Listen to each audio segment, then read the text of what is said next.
এই করুণ গল্পটি মাত্র 16 মাস বয়সী জাইলিনের, যে তার মায়ের পৈশাচিকতার শিকার হয়ে অকালে দুনিয়া ছাড়তে বাধ্য হয়েছে।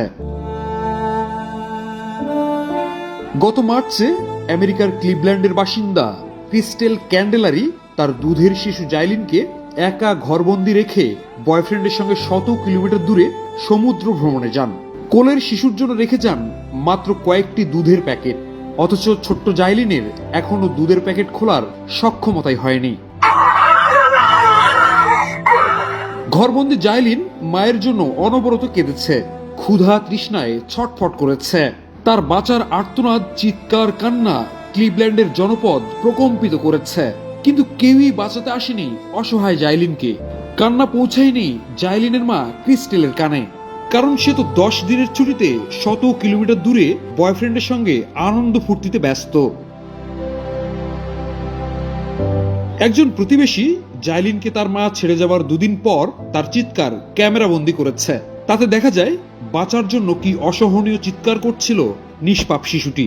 10 দিন পর যখন তার মা ফিরে আসে, ততদিনে জাইলিন কান্না থেমে গেছে। ক্ষুধা পিপাসায় কাতর জাইলিন দুনিয়া থেকে বিদায় নিয়েছে।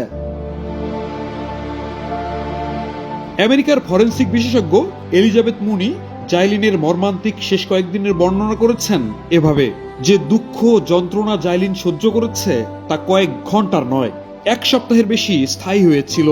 দিনের পর দিন ক্ষুধা, অতিমাত্রার তৃষ্ণায় জাইলিন ছটফট করেছে। খাবারের অভাবে তার ওজন ভয়াবহ মাত্রায় কমে গিয়েছিল, কিন্তু কেউ তার ডাক শোনেনি। নিষ্ঠুরভাবে সন্তান হত্যার দায়ে বর্তমানে ক্লিভল্যান্ডের আদালতে জাইলিনের মা ক্রিস্টেলের বিচার চলছে।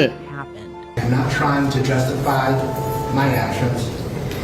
Pero nadie sabe cuánto yo estaba sufriendo. But nobody knew how much I was suffering Y por lo que estaba pasando. and what I was going through.